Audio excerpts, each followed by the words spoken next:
Hello, everyone. I'm Ginny Lobel with Cello Health BioConsulting, which is the new name of our legacy company, Defined Health. Along with our co-sponsors, ShareVault and Bio International, we welcome you to today's Insight Series webinar. Today's webinar, entitled Cancer Vaccines Reimagined from Pariah to Darling, will be moderated by Jeff Bachman and Sarom Lee from Cello Health BioConsulting. And our esteemed panelists today are Greg Lizet, PhD, Associate Professor, Departments of Melanoma, Medical Oncology, and Immunology at MD Anderson Cancer Center, and Pramod Srivastava, PhD, MD, Professor, Department of Immunology, Eversource Energy Chair in Experimental Oncology, Director, Center for Immunotherapy of Cancer and Infectious Diseases, and Director, Carolyn Ray Niag, Comprehensive Cancer Center. For those of you who are not familiar with us, Cello Health BioConsulting, formerly Defined Health, is a Cello Health business. Cello Health is comprised of a group of subsidiary companies offering strategic commercial advisory services and value and risk mitigation strategies across the development spectrum from preclinical through phase 4 life cycle management, repurposing and reformulation, and pre, peri, and post-launch competitive analysis for life sciences companies around the world.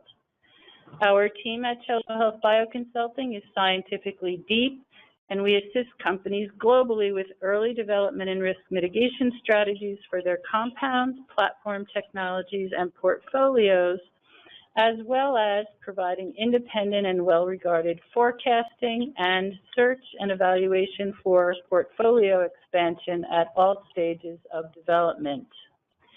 Before we get started, I'd like to bring your attention to the following upcoming events we'll be participating in, with a special call out to the early bird discount for our 30th annual Cancer Progress Conference to be held in New York on May 7th and 8th, 2019, and our upcoming webinar being held this Thursday, December 14th, that's 2018, The Rock Just Below the Water, Market Access Risk and Early Stage Biotech.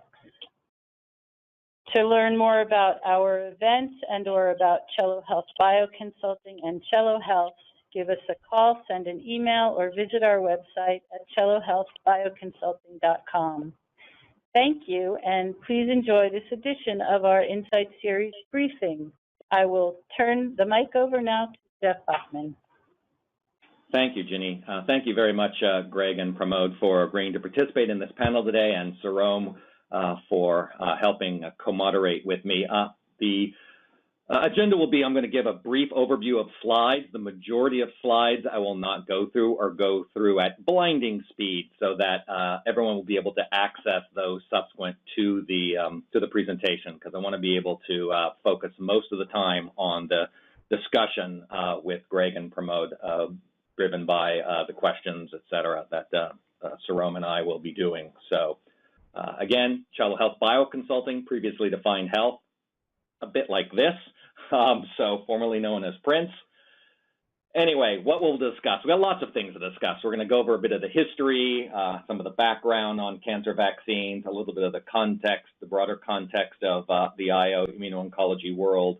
Some of the discussion will touch on kind of the role of exogenous vaccination versus other approaches that may be relevant, and a brief snapshot of some additional novel approaches that are kind of floating out there. Again, the idea of the slides is really at a high level to give some background and a bit of analytics that to lead into the discussion that we will have. So I think, as most people know, there's a long history of cancer vaccines. In fact, except for the IL-2 and interferon, the world of immuno-oncology, or tumor immunology as it was known back in the day, was really one defined predominantly by cancer vaccines and predominantly, sadly, by a lot of their stumbles. But in the course of those stumbles, there have been a lot of learnings. This is one of the seminal reviews that was put out by Dr. Schlum and others, NCI, and you can see some of the interesting things that even when this came out, a little over 10 years ago, a number of issues that we've moved to in terms of new paradigms of thinking about how we measure outcomes, ideas of combinations, issues of endpoints, et cetera. We've come quite a long way in the 10 or 11 years since this review was done by Dr. Shalom and Arlen and James Gully. About 5, 6, 7 years ago, we were giving a number of early talks on IO, and I gave at least 2 talks, 2010, 2011, I believe, on cancer vaccines. And you can see, here's one that was given at an early World Cancer Vaccine Summit. And of course, sadly, most of it was about this, taking from Nature Review's publication in 2005, and I haven't updated. So these are these are the slides I showed at the time. Those are all the red marks for everything that failed. Those are the ones that were still kind of alive at the time. There was an updated review in 2009. Again, lots of failures.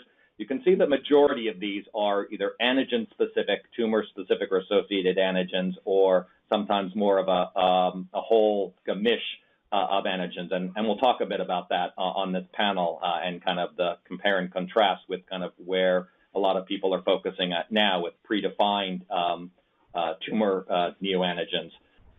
So part of the question is, why are we even discussing? Some people, if you don't follow the space closely, might say, is anyone still studying vaccines? Maybe you've heard about neoantigen vaccines, but in fact, one of the reasons why is, although we've made tremendous progress, particularly with the checkpoints, we still have a long way to go. And so the issue of hot and cold tumors or lukewarm in the middle, and the idea, as the Chen and Mellman cancer immunity cycle points out, the fact that there are still immune excluded in desert areas, and we still need to work on making sure that once the system is de-repressed and activated, that there are things to be recognized, because at the end of the day, the immune system will need to recognize some of these key types of antigens in order to ultimately get the longer, more durable responses that we all want to see.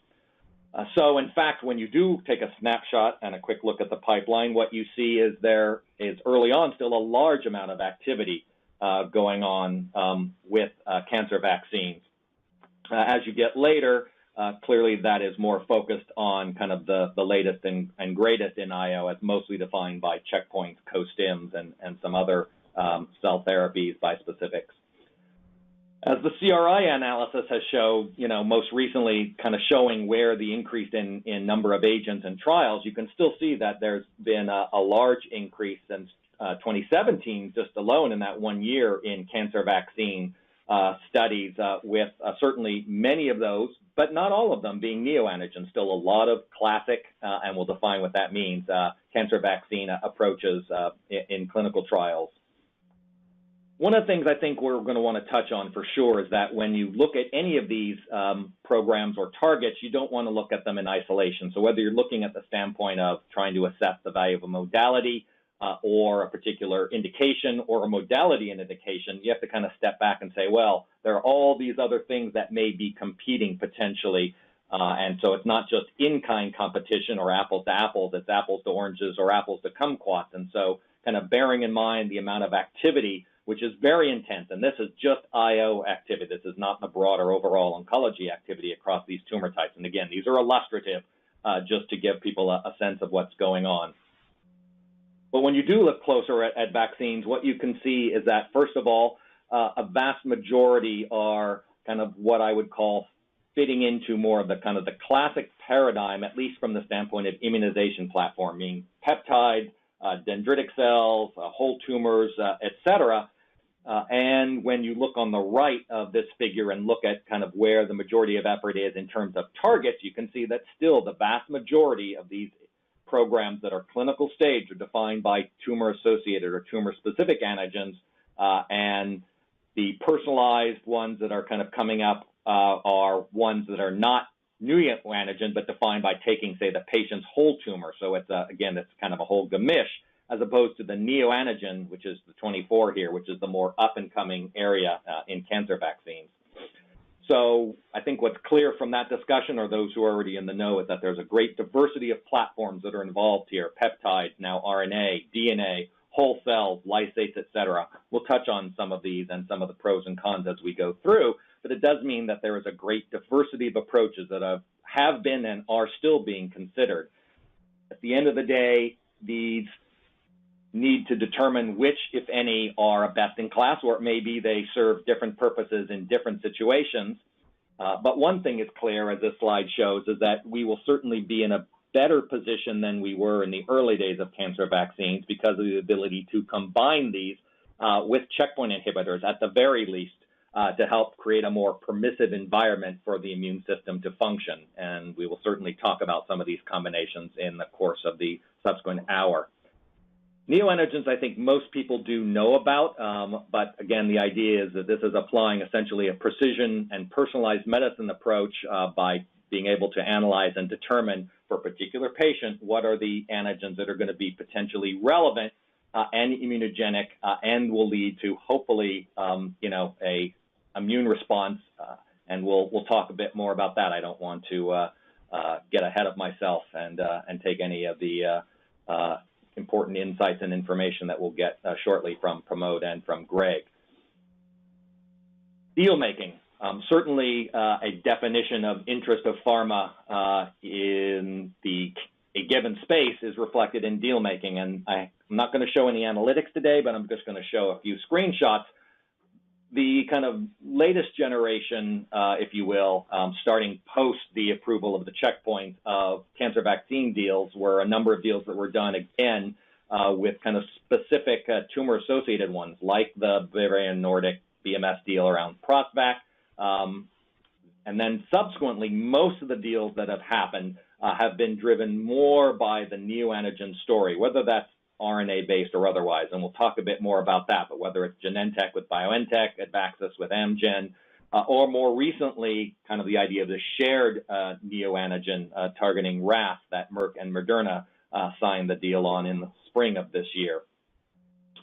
And so, you know, that is a very quick rundown. Only someone living in New York could talk that fast.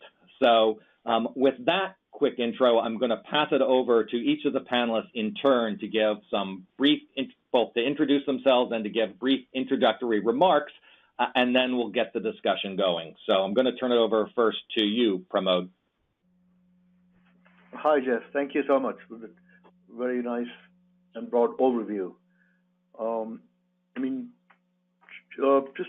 you pointed out, there is a history of failures of cancer vaccines, the long history. And I think a question is, has something changed today for there to be a real basis for enthusiasm about the field, which has seen mostly failures, almost entirely failures? And my take on that is absolutely yes. And that change in perspective comes from two sources. One is the technology.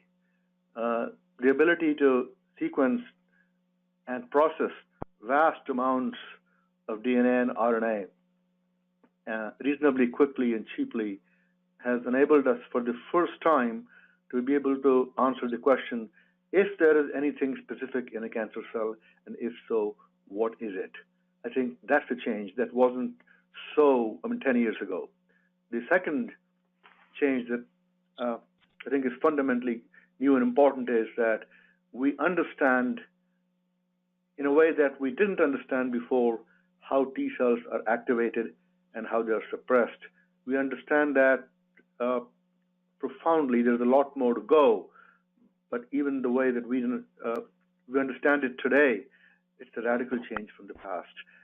And that part is evidenced by the approval of checkpoint blockade and such therapies. So I think these two technological and conceptual developments have transformed the field. And in my opinion, this is a golden time for cancer vaccines. I think I'll stop there unless you have specific. Okay, great. Thank you, Pramod, for now. Greg, some introductory comments? Yeah, I would like to agree with what Pramod said about the technology really opening the doors to a lot of exciting possibilities for the future. And I would just like to add that it's also added a new wrinkle to the whole field, which is the aspect of personalization.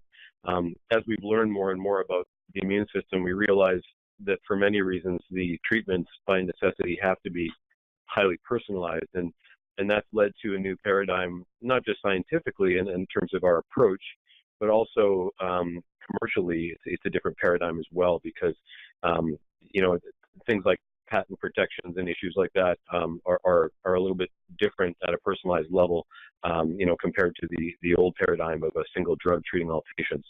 So, but with that personalization, I think lies a lot of opportunities and for the future. So I think we're both very excited to move forward with this. Great, thank you. Maybe I'll start off with a question, and then you can follow up with some subsequent ones, Sarome. But I think I want to go back briefly to this idea of kind of the history of failures. And granted, there's a lot more information that we are getting now about the tumor, both through genomics, transcriptomics, proteomics, et cetera, et cetera. But it kind of begs the question of, is that all that we have needed to get where we are now to perhaps be getting closer to calling it the state of the art of cancer vaccines? Or, going back to some of my comments and the slides about all the previous failures, what have we learned aside from having better tools? What have we learned since then about ways to vaccinate, or ways to study patients, or nature of endpoints, et cetera, before we get into some of the nitty-gritty of some of the more current technology? So, Pramod, maybe you can answer that, take that.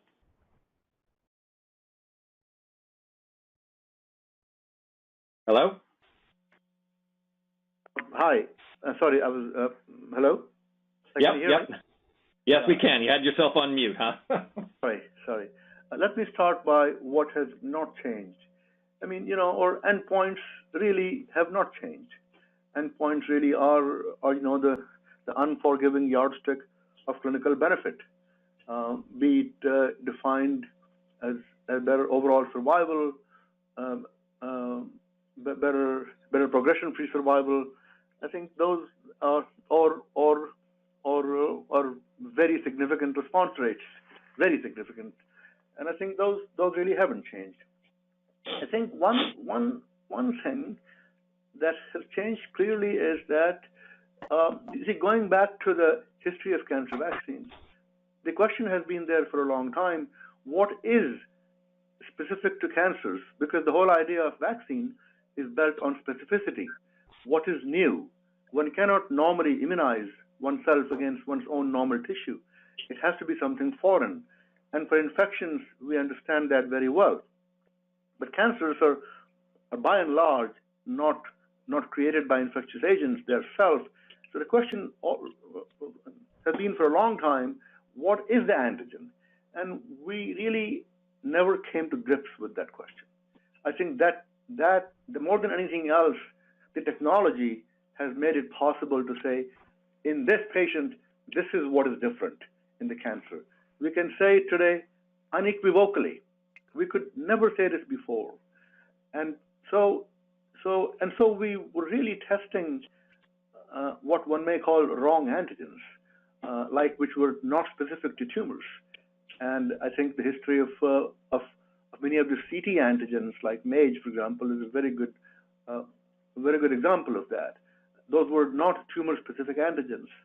Now, for the first time, because of technology, we have antigens that we can clearly demonstrate. They are not in normal tissue. They are in this patient's cancer and only in this patient's cancer. Hence, we know what to vaccinate with. Then come the questions of how do you vaccinate and how do you monitor. And we can go into that. But I think that I point out as the single biggest advance that we can say for each patient, what is new in this patient. Does that partially answer your question? Yes, it does. Do you want to amplify on that at all, Greg? No, I think Pramod covered it well. Okay, great. Sarome, maybe I'll turn it over to you to go with the next round of questions. Sure. So thanks, Pramod, for that introduction into talking about targets and how we need to be more thoughtful in selecting them. And now we have some new tools and technologies to help us get there. So with the rise of genomic sequencing tools and mass spectrometry as well to help us better understand the immunopeptidome, specific to the tumor, what are your thoughts on the type of tumor-associated targets that we can find today versus some of the older school targets like MAGE?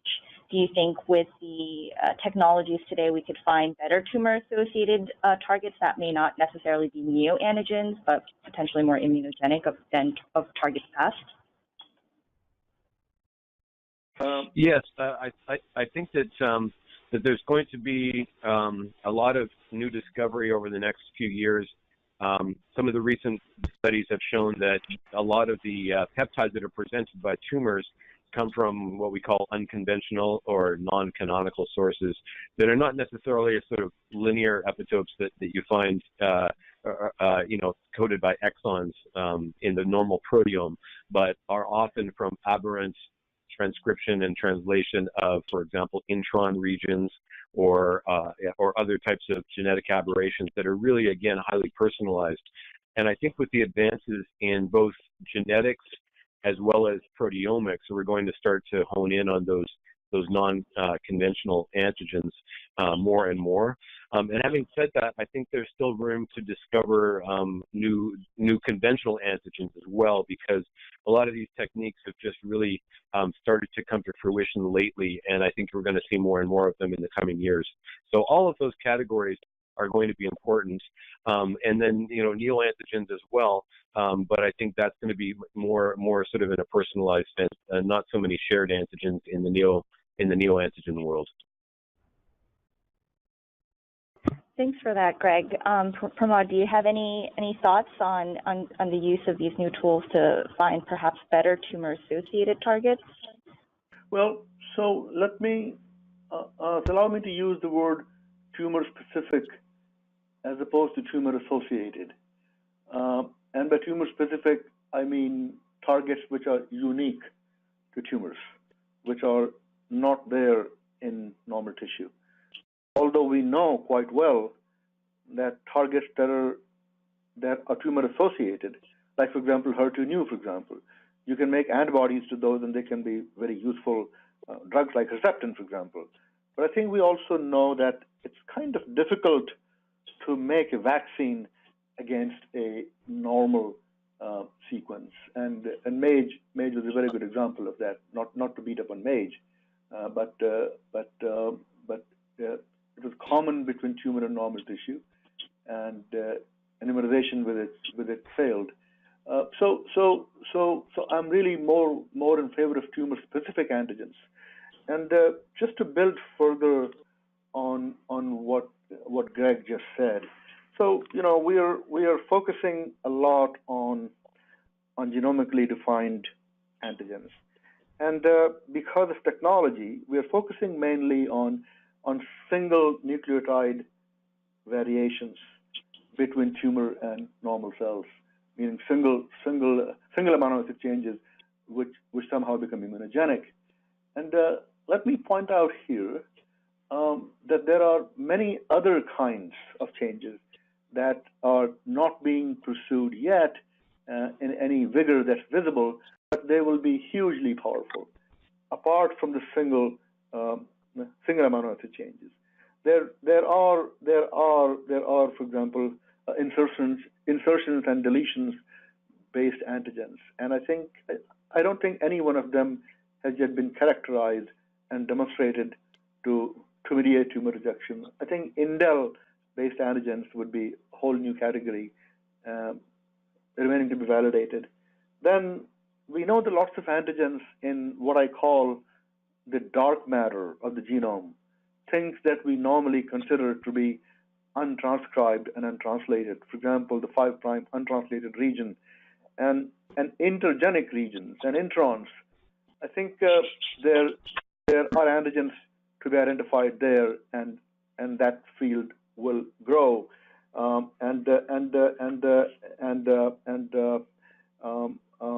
think and gene fusion based antigens, which also we haven't really characterized in detail. So there's a whole new lines of genomically defined tumor-specific antigens remaining to be identified, and with the tools that are available today, they will be identified. And I think there lies the huge opportunity. But to point out one challenge, and the challenge that we all kind of ignore, that because it's a given that we can sequence normal cells and tumors, we often don't recognize how difficult it is to call mutations, call changes reproducibly. And I think there is no consensus even today on how to call changes between normal cells and tumors reproducibly. And I think that will be another technological advance that will happen soon. So I point out here to whole new classes of tumor-specific antigens, which will make outstanding cancer vaccines. I hope that wasn't too long. No, that's great. And actually, so, I mean, there are a number of certainly of biotechs and others that are looking at post-translational modification, glycosylation, phosphorylation, other things, aside from, what might be arising from, as you called it, the dark matter of the genome. Any kind of update right now on kind of what you've seen from any of those companies in terms of their progress and the data to date? Well, I mean, there are not many studies, not many studies ongoing, looking at those looking at antigens created by post-translational modifications, but some are in very early stages, phase 1 or preclinical. But I'm not aware of any significant study that has shown activity, anti-tumor activity, in mouse models or in humans yet. Okay, Greg, any comments on that? Yeah, I think that it's a bit early stage for some of these unconventional antigens, and validation is a serious issue. And I totally agree with what Pramod said about the difficulty in just calling mutations in certain tumors. Different pipelines will call different mutations, and there's also issues about tumor heterogeneity, where depending on the sample or the tumor sample that you're looking at, you can find different mutational patterns as well. So I still think that even though we've made a lot of strides in that, there remains some uncertainty in terms of validation, particularly at that personalized level. Okay, great. Back to you, Saram. Sure. So how would we best go about in starting to untangle some of these issues and this uncertainty with validation? What type of validation tools do you think will be the next step to help clarify and improve mutation calling, et cetera? Greg? Sorry, I missed that last part. Can you just repeat that again? Sure. I was just wondering what the next steps would be in starting to detangle and address some of this uncertainty with validation. What type of tools or assays or approaches you think would represent a next good step in starting to address the mutation calling challenges, the tumor heterogeneity challenges, et cetera? Well, I think as the depth of sequencing gets better and we just do this more, we're going to start to get more certainty. I think that there are projects ongoing to compare pipelines and to try to find some consensus amongst them. And it is getting better, but it's difficult to validate even the consensus. And what I mean by that, for example, is that say you have a tumor sample and 5 different groups are analyzing it for mutations, then but it's difficult to actually know what the true peptides are on the cell surface. So some people are using, for example, tumor-infiltrating lymphocytes from the same patient that will recognize neoantigens and then use those to validate, whether there's good mutation calls or not. And I think that goes part of the way towards answering that, but not all mutations will elicit TIL reactivity. So there could still be neoantigens presented that are not seen in that type of assay. And so I still think that there are several challenges ahead in terms of understanding exactly which of the candidate neoantigens are actually real tumor targets. And I think some of the things that are being done right now to kind of get around that is to try to vaccinate people with as many different potential targets as possible, maybe 30 or 40 or so, in the hopes that you're going to hit that, 5% or so that's estimated to actually be real targets. So I think that but there's still a ways to go to get that certainty. But I think that it's definitely getting better. And Greg, and then also Pramod. I mean, that's kind of the, let's call it the genomic analysis-centric approach. What about the approaches that are needed to look at, other changes, whether post-translation or otherwise, that are not, going to be picked up at the mutation level? So perhaps like proteomic analyses. Proteomic analyses, or whatever type of analyses need to be done for the various types of post-translational modifications that might be relevant as whether neoantigens or otherwise. So for those post-translational modifications, proteomics is really essential, for identifying and validating them. One of the issues with mass spectrometry-based proteomics is just simply the amount of material that's required to get a good view of the tumor cell surface. And I have some experience with this, and what we've found is that when we're looking at, for example, tumor specimens from a person, often there's a lot of stroma or immune cells that are, not tumor cells, or we're sort of looking at peptides that are presented by other things and having to see through that noise. We find we get better results when we can grow in a mouse, like as a xenograft, or if we can grow up cell lines to large numbers. But mass spectrometry really requires large samples of material, and that's not always feasible with patients. And so that's one of the sort of barriers in the field that we're still working through right now. Great. So to kind of follow up on those points and Sarome's questions, and also something was mentioned earlier. I mean, so this issue of heterogeneity in the primary tumor, potential heterogeneity existing between the primary tumor and the metastases, and I emphasize the plural of that because there may be differences amongst those different metastatic sites.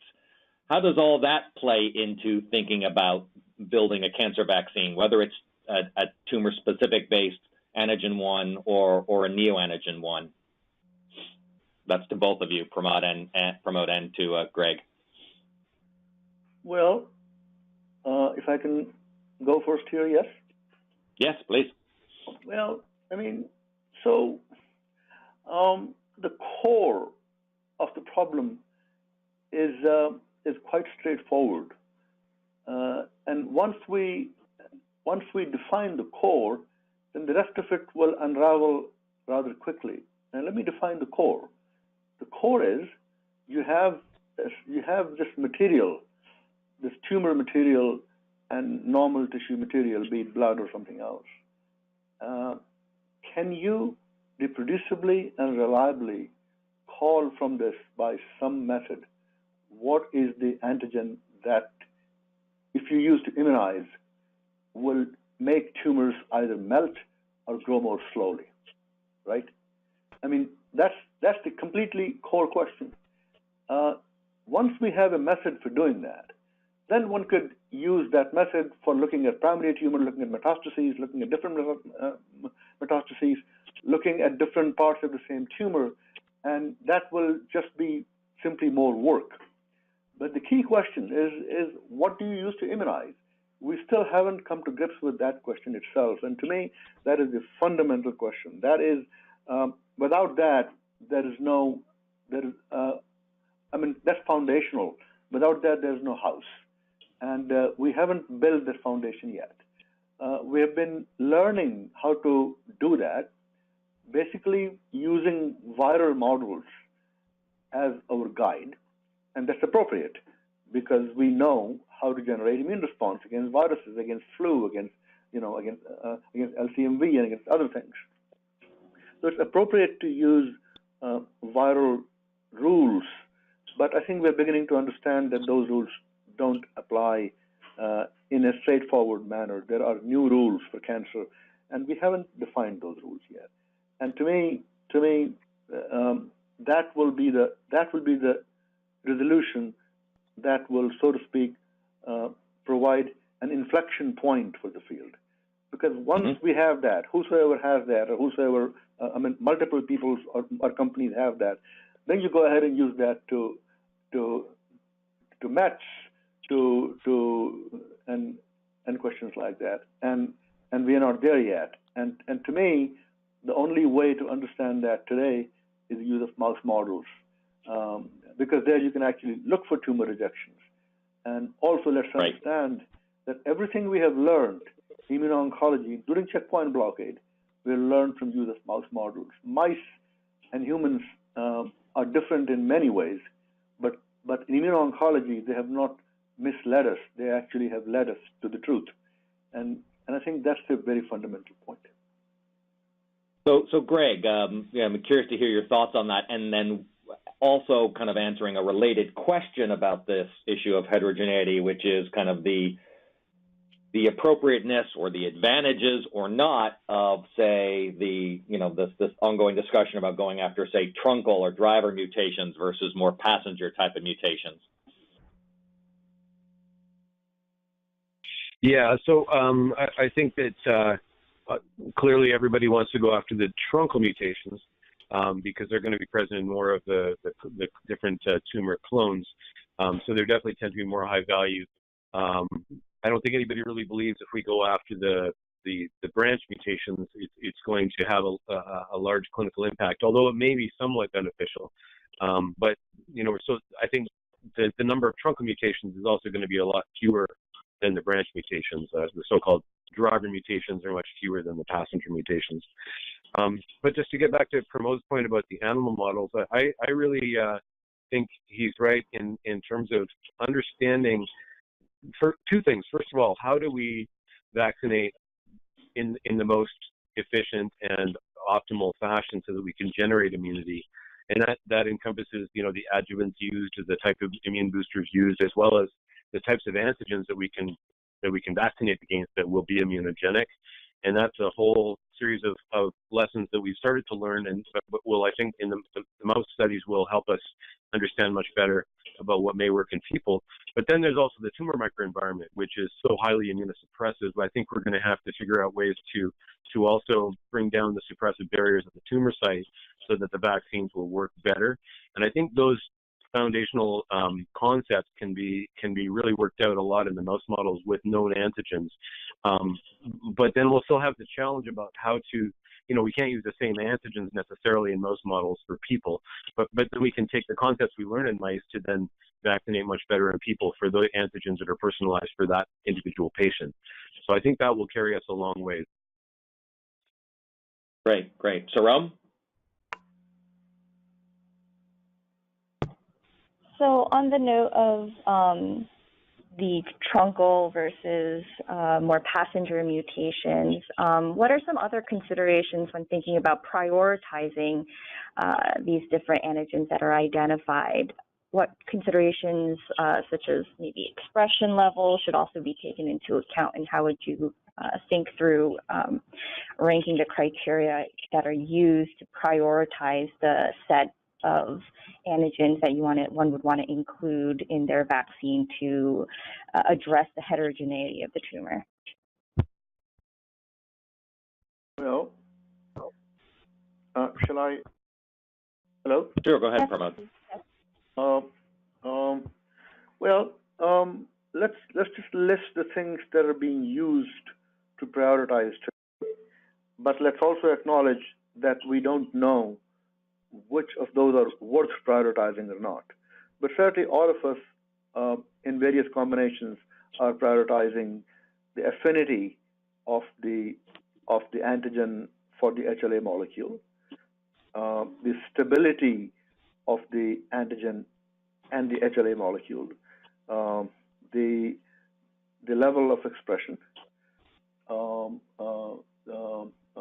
the level of stability of the original protein itself, the hydrophobicity. Some of us are looking at the structure of the peptides. I think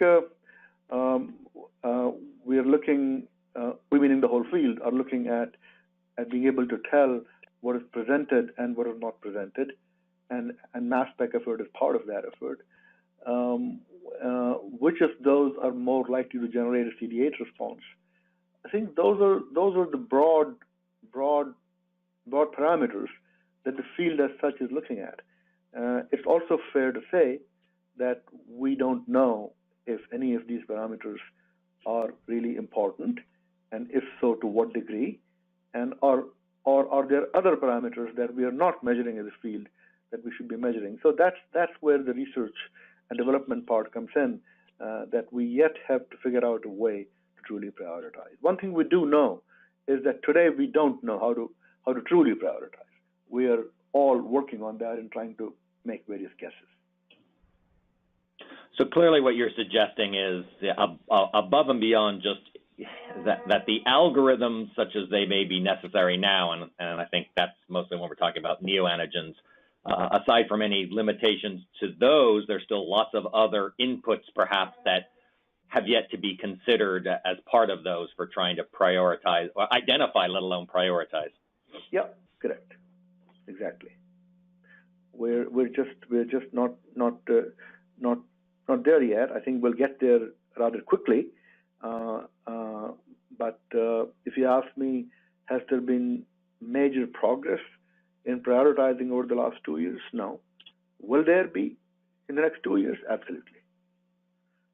You know, also there are a couple of other things. You know, I mean, our ability to measure CD8 response. We have considered CD8 responses and CD4 responses as crucial to clinical activity, and I think nobody would argue that they're not crucial. I mean, it's a fact that CD8 and or CD4 responses are critical. I think our ability to measure them with enough sensitivity, I think that's the question. We really don't know yet how to truly measure it in a way that we can say, this is predictive of clinical activity. I mean, we all know from clinical trials from before, from many years, many clinical trials and mouse studies where there's a big disconnect in CD8 responses as measured and clinical activity. So I think that's another area that we are making improvements and will be important. The last part in this direction I might add is that, you know, the T cell receptor is the other part of the whole equation.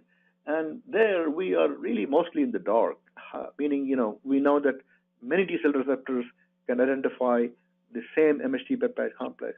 How do we figure out what's the best T cell receptor, how to predict which MHC peptide complex will generate the best T cell receptors? We are mostly in the dark about that. And I think their molecular modeling and those things are going on right now. But that's the area where we're the most dark. But I think those are some of the aspects. Great. Greg, any additional comments? No, I think I would echo what Pramod said there. I think that there are a lot of challenges that remain, you know, in many different areas that will all eventually synergize together. But I think there still is quite a bit of uncertainty. Immune monitoring, as Pramod mentioned, is a huge issue in terms of just trying to monitor immune responses to vaccines and to sort of bring it down to the level of antigen specificity. I still think that we are still somewhat in the dark a little bit about what constitutes immunogenicity, and you know, we may want to also look at some other parameters as well, like for example, if we're using mass spectrometry to identify antigens, most of those antigens identified are going to be non-mutated, which means that it may be very difficult to generate immunity through vaccination, as opposed to a neoantigen. But I think there's a lot of gray areas within that, because even some tumor-associated antigens that are not mutated can be immunogenic, while many can't be. So learning which ones are and which ones aren't is still a matter for the future as well. Great. Saram, I have some follow-ups, but why don't you go ahead and I'll wait. Thank you for that. So I'd like to also perhaps then touch upon, in addition to targets, your high-level thoughts on various vaccine modalities and what you perceive to be their relative advantages and disadvantages. As Jeff went over earlier on, there's a broad spectrum of approaches that have been taken, and are being developed today, such as the protein peptide vaccines, but a lot of noise being generated with mRNA vaccines now.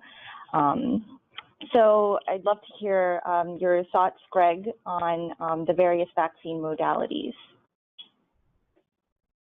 Yeah, I know that the messenger RNA modality has gotten a lot of attention lately with Moderna IPO and with a lot of the recent clinical reports using that modality. I think my impression of that work so far is that it's promising, but I don't think they've really shown or demonstrated that it's generated really strong clinical responses. I think even some of the immune monitoring has been somewhat disappointing so far. So I think the hype has gone a little bit ahead of the actual data at this point. But having said that, I still think that it can be a very promising modality. My concern about it, just from an immunologist point of view, if I were to put on my scientist hat, is that antigen processing is a lot of steps. It takes a lot of steps to go from a messenger RNA molecule to a processed peptide on the surface. And basically, by giving the RNA, you are expecting all those steps to then happen subsequently. And that, to me, is a black box. That may or may not happen. Whereas if you're giving a protein vaccine, there's still a lot of steps. If you're giving a peptide vaccine, especially if it's short peptides that are binding to HLAs, you can bypass all the processing and you can just kind of cut right to the chase and actually get the immune system going to the targets you want it to become ramped up against. So personally, I tend to favor the peptides over the messenger RNA. But having said that, messenger RNA has the advantage of being much cheaper, quicker to produce, and also probably maybe capable of generating or vaccinating against more potential neoantigens compared to a peptide vaccine. At least that's the claim at this point. Although the more antigens that you vaccinate against at one time, you may get into some competition issues as well, where one can become immunodominant. And so there's a limit to how many peptides you can actually vaccinate with at once. But I would say those would be the main concerns in my mind with respect to the messenger RNA versus the peptide or protein. I just think you're a lot closer to getting to where you want to be if you use a protein modality. But I'd be interested to hear Pramod's thoughts on this.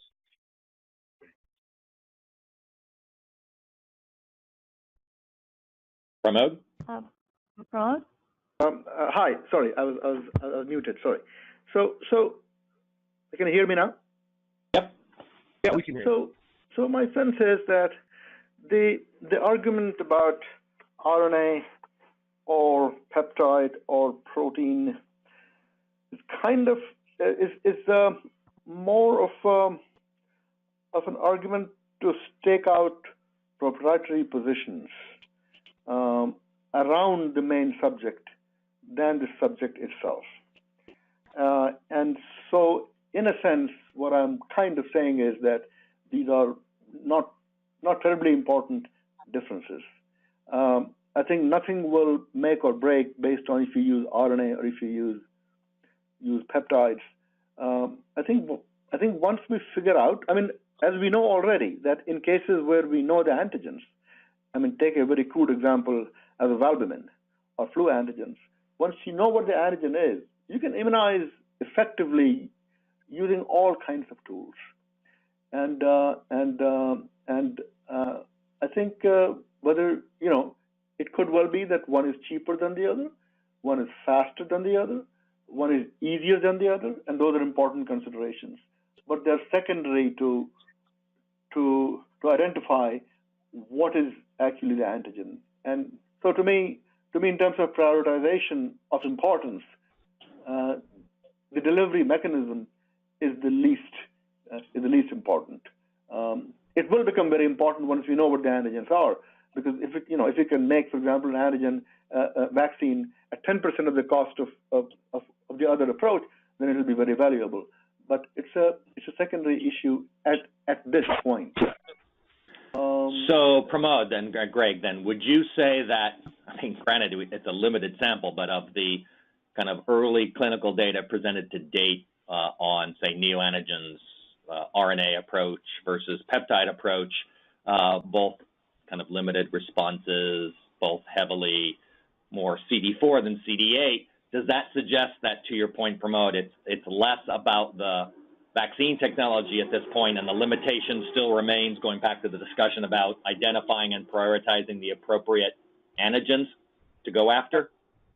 Absolutely. I mean, if you look at the published clinical data that we have, I mean, what they show is that you can do this, and it is generally safe. Not generally, it is safe. It is safe and it is feasible, and that's a very important milestone that these publications did. But I think nobody really claims that those showed any evidence that we have any algorithm for identifying the antigens. I don't think anything was claimed of that sort either. And thirdly, there is no claim of any clinical activity. I mean, these were 6 patients, 7 patients, a single arm. No one can, and no one did make any claims of clinical activity. So I think we should not overinterpret those data. They made a significant progress by showing safety and feasibility, and I think there are still yet to come. Okay, great. Saram, back to you. Sure. So in the context of delivery modality itself being of secondary importance, what is your view, Pramod, then of the role of adjuvants to make the priming more effective, for example, to create a more immunostimulatory environment? Can you speak to Sorry. I was saying that's a hugely important issue. I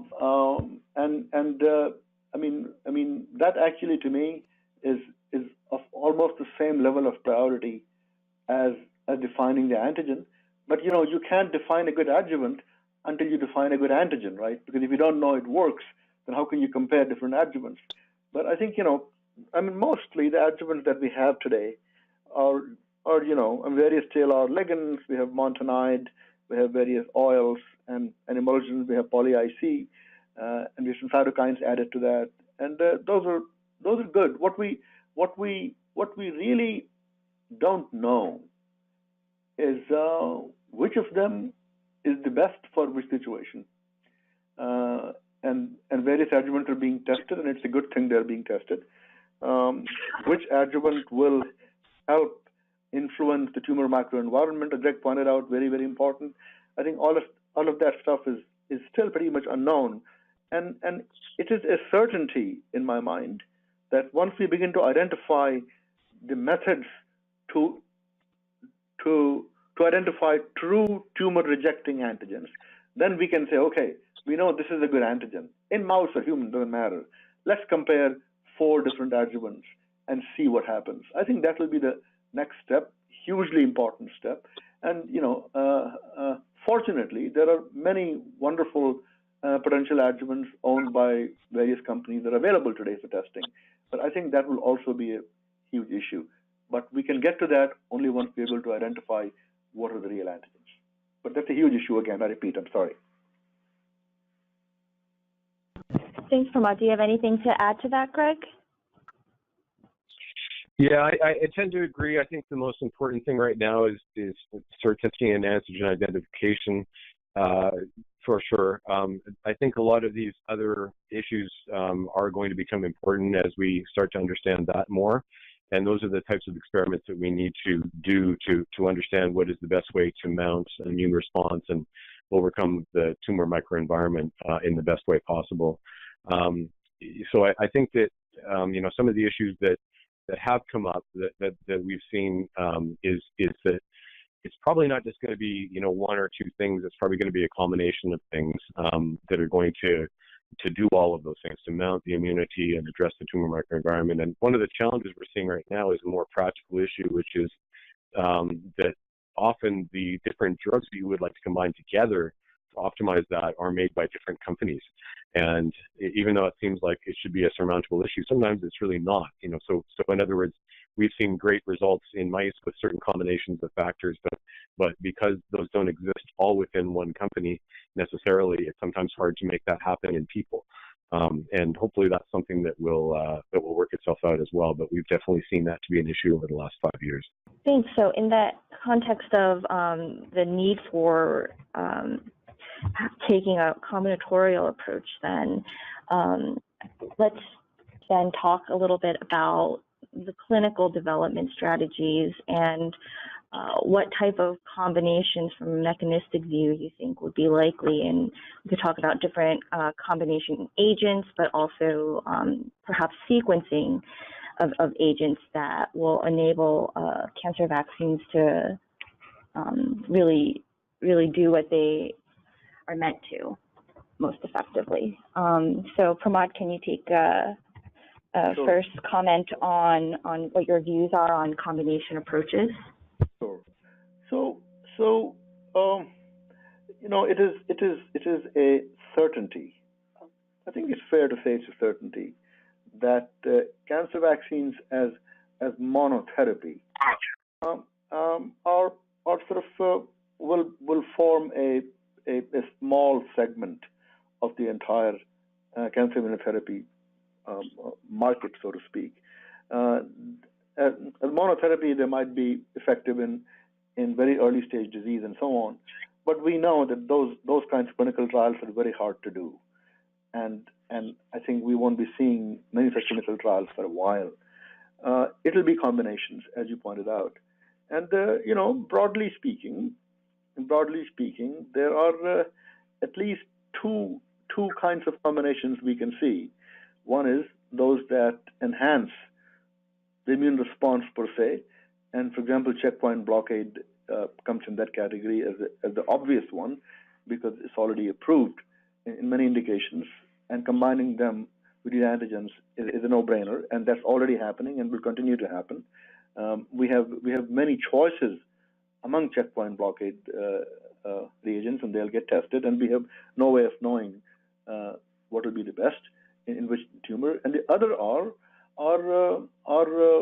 suppressing the suppressors, meaning, for example, modulating the Treg activity, modulating tumor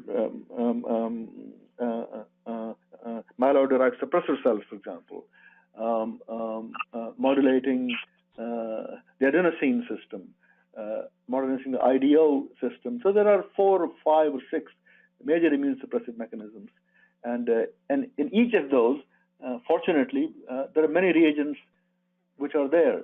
So I would say those will be 2 big categories of combinations, meaning enhancing immune response, checkpoint blockade-like things, and suppressing, and that has 4 or 5 subcategories, and there are probably 20 or 30 or more reagents there to be tested.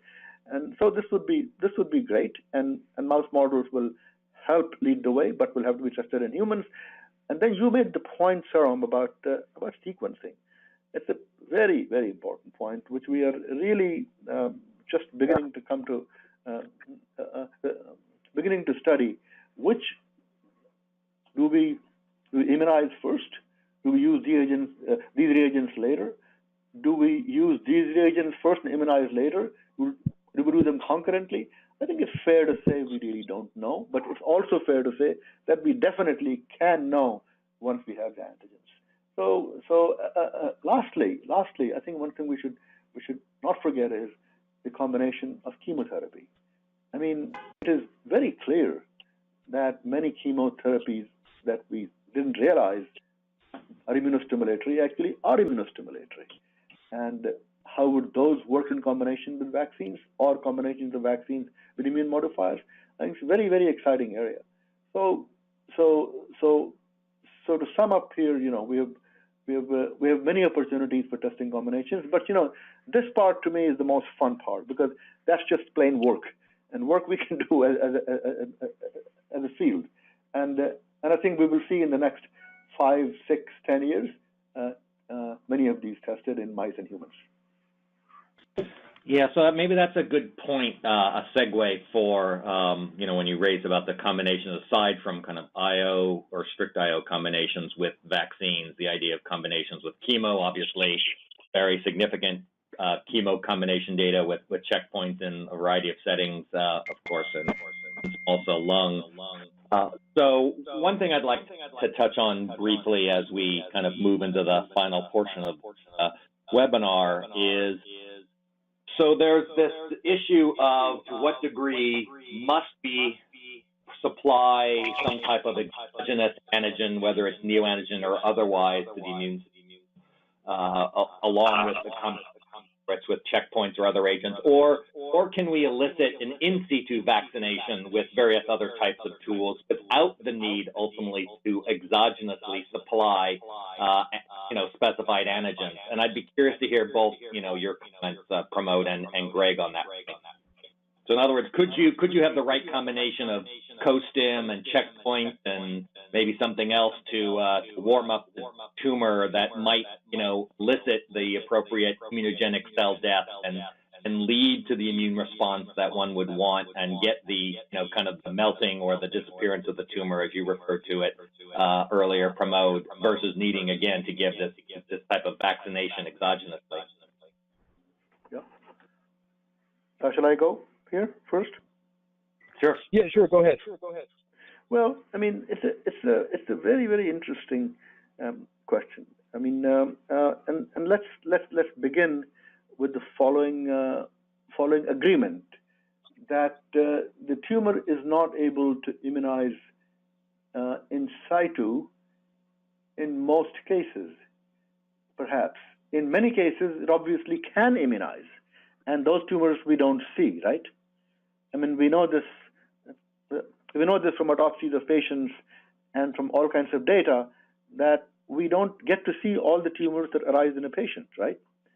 I mean, it's quite possible that most tumors don't even become clinical problems, and that tells you that in situ immunization works. It also tells you that obviously when it fails, it fails.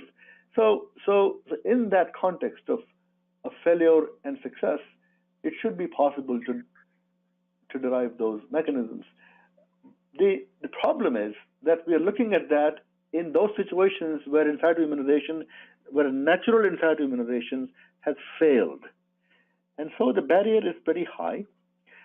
I think this requires a lot more deep bench research at this point, more than clinical, because I think this will be very specific to individual tumor microenvironments, and not necessarily tumor types, but tumor microenvironment. For example, a tumor in the skin, no matter what its histological origin, one might be able to do in situ immunization by the same method because it may have the same tumor microenvironment. So I think this will be defined by the microenvironment, and there could be approaches as simple as inserting a probe into the tumor and causing a tumor lysate developing locally and adding, let's say, some TLR ligand, for example. Or it could be sort of much more complicated. But I think this is, it sort of also boils down to a question of cross presentation, which Greg had already mentioned. It comes down to the questions of immunogenic cell death, where again, we thought we understood that apoptotic cell death is immunogenic and necrotic is not. We know now that there are many, many more kinds of cell death, and they're not all immunologically identical. And so I think this is an area of pending and some ongoing deep research, and would be of huge value, but this will be further down the line, in my opinion, in terms of clinical application. Right. I would just want to add also the issue of timing too, right? Not just cost. Yep. What that, Greg? And just to follow up on what Pramod was talking about, I think that this is a very promising approach. It does rely on there to be active cross priming, and as mentioned, the patient has already failed to really adequately cross prime against their tumor, and so unless we're changing the tumor microenvironment in a way that's really going to actively promote cross priming, which we're still learning about, we may not have a lot of success with that approach. Having said that, though, I think that the promise is that, even when we're targeting single antigens, I think the hope is that there will be some sort of antigen spreading that results from that. And I think there's a lot of evidence that's emerged over the last 5 years or so that, in fact, even in chemotherapy, when there's a complete response, there may be an aspect of cross-priming and immunity that actually creates a complete response, as opposed to a temporary response that then recurs and grows back. So I think that, this whole idea of cross-priming is going to be important in a couple of different ways, not just as a monotherapy to try to do something as a tumor, but also as something that we may want to take into account when we're giving our initial therapy to try to, get that first hit on the tumor and cause some tumor cell death. But if we condition the tumor microenvironment to then enable a second wave of immunity, I think we're going to have a lot more success in terms of getting long-term stable responses. That's great points. Thank you, Greg. And I know we're getting a little bit of echo, so I apologize to anyone for that. So I do want to just bring up towards the end here just a few other kind of novel concepts or variant concepts. We've really focused on kind of specific antigens, tumor specific or neoantigens, and we touched a little bit on adjuvants. But there's lots of very interesting approaches going on out there, and I'm just going to kind of highlight a few of these very quickly because they touch on some of the things that we're talking about, whether it's immunogenic cell death, whether it's adjuvants, whether it's how you figure out what target to go after, or it's the application of vaccination to, a little different types of approaches. So whether it's approach like here of immunochem with kind of an allogeneic, primed dendritic cells for acting like an adjuvant to kind of make those improve the heat, if you will, turn cold tumors hot, or whether it's kind of RAS specific or other types of shared neoantigen approaches, whether delivered as peptides or in viruses. And I already referred to the Merck Moderna deal, but Targovax also is pursuing RAF. There's interesting ideas of targeting. I think you alluded to this earlier, Greg, that, not all tumor-specific antigens need to be mutated and to be immunogenic. And certainly the idea of going after kind of normally expressed targets is less on everyone's radar screen. But here's the case of a company with vaccine going after VEGF-R2 with their interesting oral salmonella-based vaccination approach. Or, of course, we've heard more about kind of using oncolytic viruses, whether it's Turnstone, novel Maraba virus, or others for platform, and notwithstanding what Pramod said earlier about kind of the importance of the antigen first and foremost before perhaps consideration of the platform. There's even concepts of just kind of getting better immunogenic cell death, such as nanobiotics doing by enhancing the activity with radiation and getting an interesting, much more immune modulatory out from that system rather than one gets with radiation alone.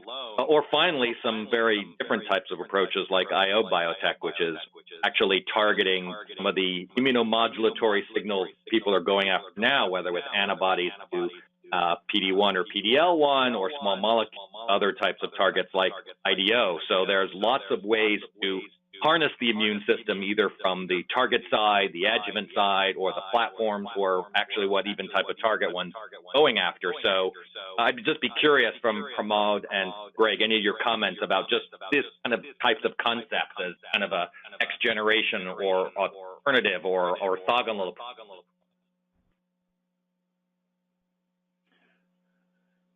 Well, so here is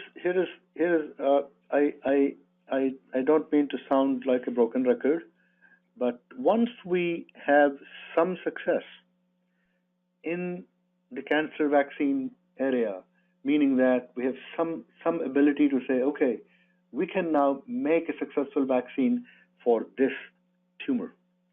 I think that will allow us to test a variety of orthogonal constructs exactly of the kind you mentioned. And actually what you put together was very interesting because I wasn't even aware of some of them. I think in order to test something and something, first something has to work, and then you can test everything else combined with it. So I think that will follow some early success. Okay. And I think Great. we are in a very good position to have some early successes in the next 2 to 3 to 4 to 5 years. Okay, excellent. Jerome, any last question, and then we'll see if Greg has any final comments. Sure. So my last question is what you we're all getting echoes. Yeah, what you believe to be some of the key value inflection points that will be occurring in the near future. Both of you mentioned that in the next 2 to 3 years, you think a lot of these answers will start to come out. Is there a particular answer that you're interested in seeing? What do you think that will be? I think the first value inflection point would be better ability to define antigens, and I think that will be generated from mouse studies and algorithms. That will be, I mean, once anybody shows the starting from in silico data, they can say, okay, we predict these 20, and of these 20, we find these 9 worked. That will be a huge issue for the field. If once anyone shows that in a couple of different tumors. The second big inflection point would be in a phase 1b, phase 2 trial to show a real hint of a clinical activity, not only immune response, but in a good size, properly done phase 2 trial, you can get a real hint of clinical activity, and I think that will be the other big inflection point. And then beyond that, it'll be a gold rush of various combinations, various phase 3 trials. But I think those two are big inflection points that will build huge value, and that will happen in the next, I would say, 2 to 3 years. Greg? Great, Does that answer your question? Yes, Greg, do you have any thoughts? Sorry, I was on mute. I agree that clinical responses are going to be a critical inflection point. I think that my sense is that for going after shared antigens, we are going to start seeing some success with some of these trials, but I think that the true success that we're all going to really be more excited about is being able to do it at a personalized level on a patient-by-patient basis, because that's a lot more challenging right now. And to be able to do that reliably is probably our biggest challenge at this point. All right, great, thank you. Well, I appreciate everyone's time. I think we've tried to answer many of the questions that have been sent to us, kind of incorporating into questions we were already going to ask. Anyone have any kind of final comments before we close out?